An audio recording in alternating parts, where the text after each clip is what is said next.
Mga pare ko, good morning. So, pababa na tayo ng kusina. So, tignan natin kung ang ginagawa ni Kuya Mau. Babatiin natin ng magandang umaga. Yan. Traffic na. Pre, morning! Good morning. Morning! Ayos talaga oh. Umpisa na naman tayo. Oo nga. Ay, ayos talaga. So, magbubukas na tayo ng kalan. Ready na naman sa bakbakan. Siyempre, open na natin yung ating laptop. Iniwan ko lang dito sa kusina yung aking laptop. Ayan.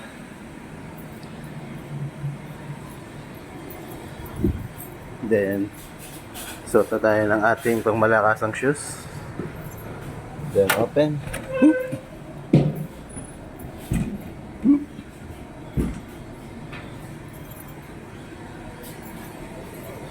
So, game na. Balikan ko kaya. So, yung una natin ginagawa is magsaing sa umaga. Saing tayo.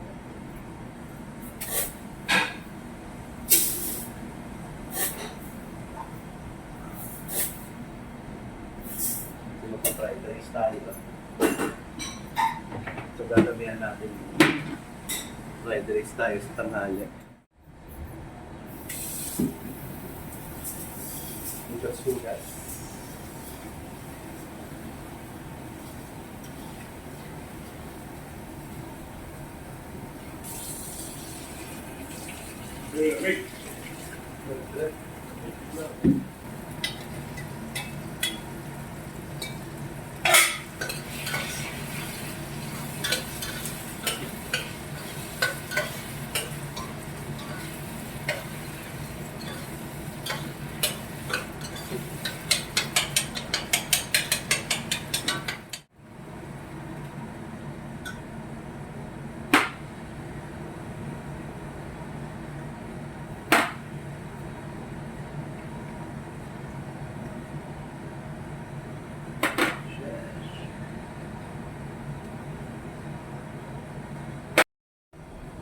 Yo, mga pare ko. So, tayo na lang natin kumulo itong ating sardinas. Then, yung boiled egg natin, tsaka sausage. Then, maghihiwa na tayo ng cold cuts, tsaka cheese. Yan. So, time check, 6:05. Yan. So, nag-umpisa kami dito ng maaga. Yan, si Kuya Mau, yung ating partner. Kating kaibigan.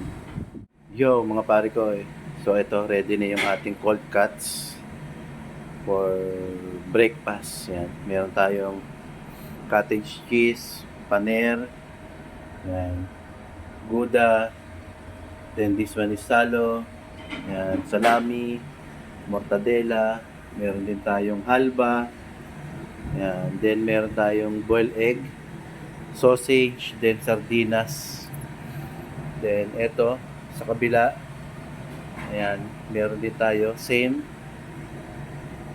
Ayan, may sardinas tayo dyan. At syempre ito, meron tayong kanin. Ayan, para sa mga kabayan natin. So, tara, breakfast na tayo. Yo! So, ito, mashed potato. So, naluto na siya.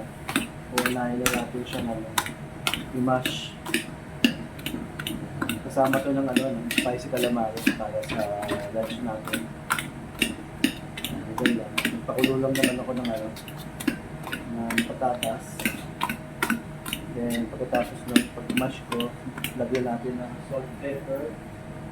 Meron pa ng salt, pepper to. Nalagyan ko na.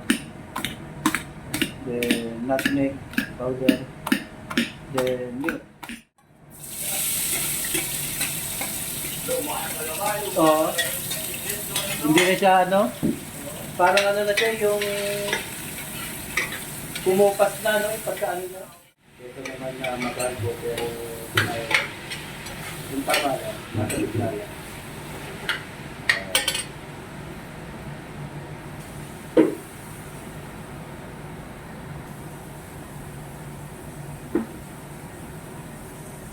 And break food. Ito at kumukulo na yung ano, yung ating chicken soup sa baw. Tanggalin natin yung mga ano, yung mga purity sa gilid. Then, matagal na siya ano, kumukulo na siya mga 30 minutes. So, pwede natin ilagay yung ating ano, patatas, tsaka yung carrots. Ito lagay na natin.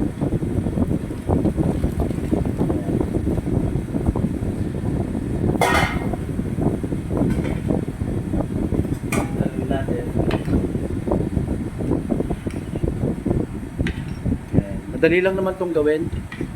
Ang pinakamerap lang talaga sa kusina, ang preparasyon mga pare. Then kung may celery, pasensya na wala tayong celery. Ayan, ito parsley. Kasi gusto talaga yung ating gulay. Pero survive, at least nagagawan pa rin natin ang ano ng paraan. Ayan.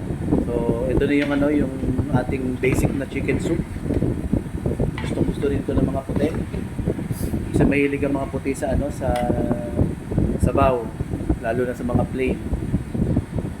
Ayan. Then doon natin ilalagay yung ano, yung calamari.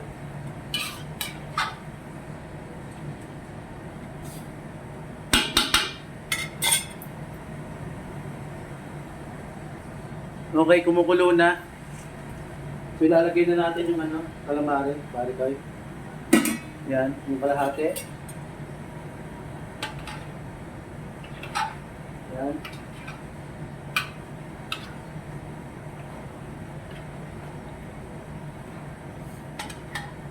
Sumushoot siya sa ano, sa loob. Then yung isa yung kalahati. Then i-adjust natin yung ano, yung lasa. Kapag matabang pa, so pwede natin ano, lagyan pa ng asin or ng paminta. Dahan-dahan lang natin. Yan lang naman kasimple mga pare ko. Hindi naman siya masyadong komplikado.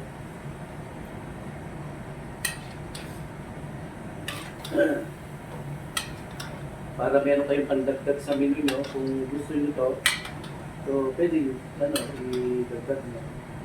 Madali lang naman siyang gawin.